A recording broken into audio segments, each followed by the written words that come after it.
Audio Jungle.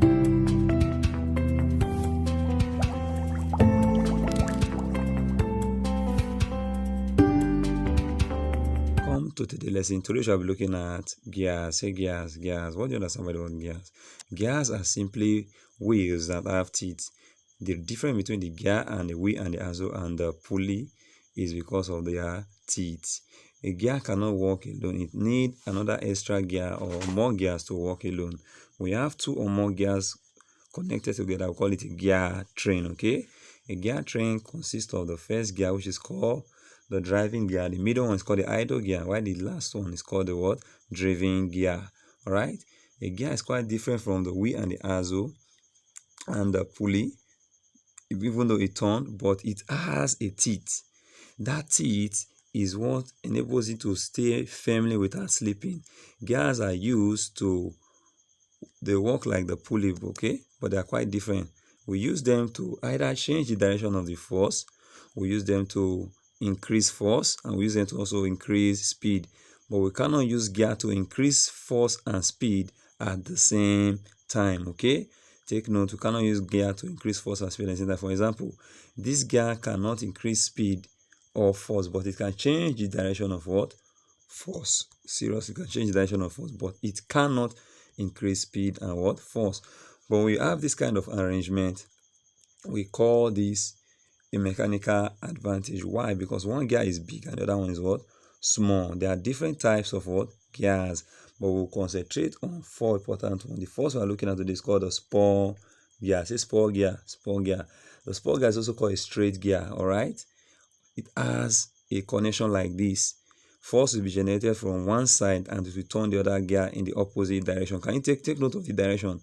When the hand is turning left, the force is turning right. Okay, spur gears are very common. Okay, they are easy to use, and then they produce a lot of what? Noise. That is the disadvantage of what? The spur gear. They produce a lot of noise.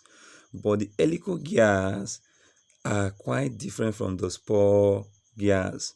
Why? Because the helical gears are a bit, the teeth is a bit curved. Okay, the teeth is a bit what? Curved. So it takes away the disadvantage in a bevel gear. All right, the helical gear teeth is placed in an angle, so because of that we can use it to do a lot of things. Why? It does not give us much noise, and then it have more power than the spur gear. Are you getting it now? Yes. And finally, they are what many use as what? Speed reducers. That is for the helical gear. Let's now take a look at another one called the bevel gear. Okay, the bevel gear are used to shift power from one direction to what?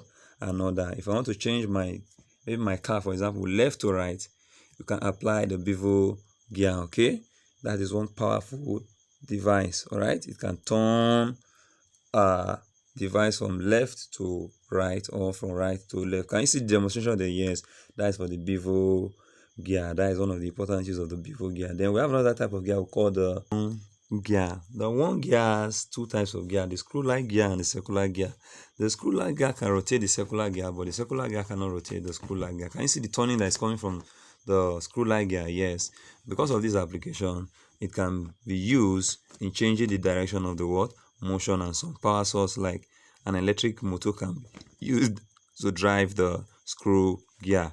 We apply the screw gear in locks and also using the brake in what? Production belt. Okay, it's very important type of gear that you must know. Call it a what? One gear. Let's look at another called the rack and pinion gear.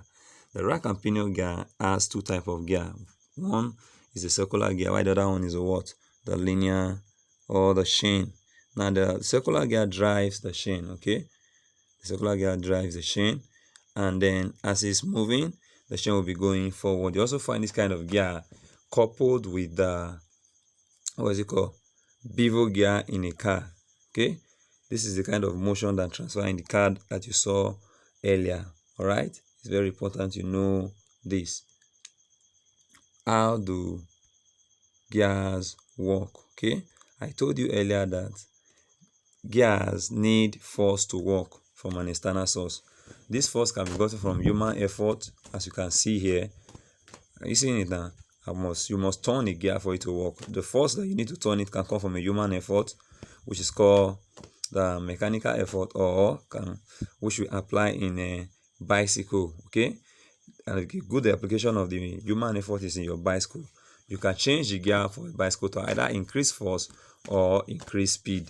Take note, you do not increase force and speed at the same time.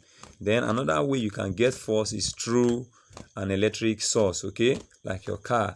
When you put on your car, you use electric source. That electric source will be converted into mechanical energy that will turn this kind of gear. Imagine you want to use your own power to rotate this kind of machine.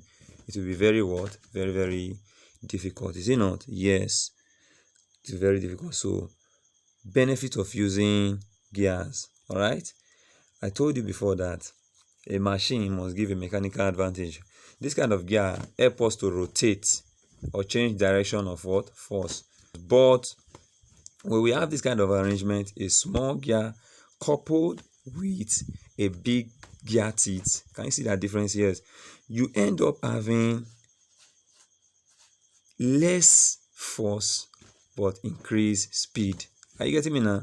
But we have this kind of setting, you use more force to turn it. Okay, you use more force to turn it and you get more speed at the end. So gear, depending on the arrangement, gives you the kind of mechanical advantage you will what? Get. I want you to settle down with this video and learn the different types of what? Gears.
Welcome back to that short animation.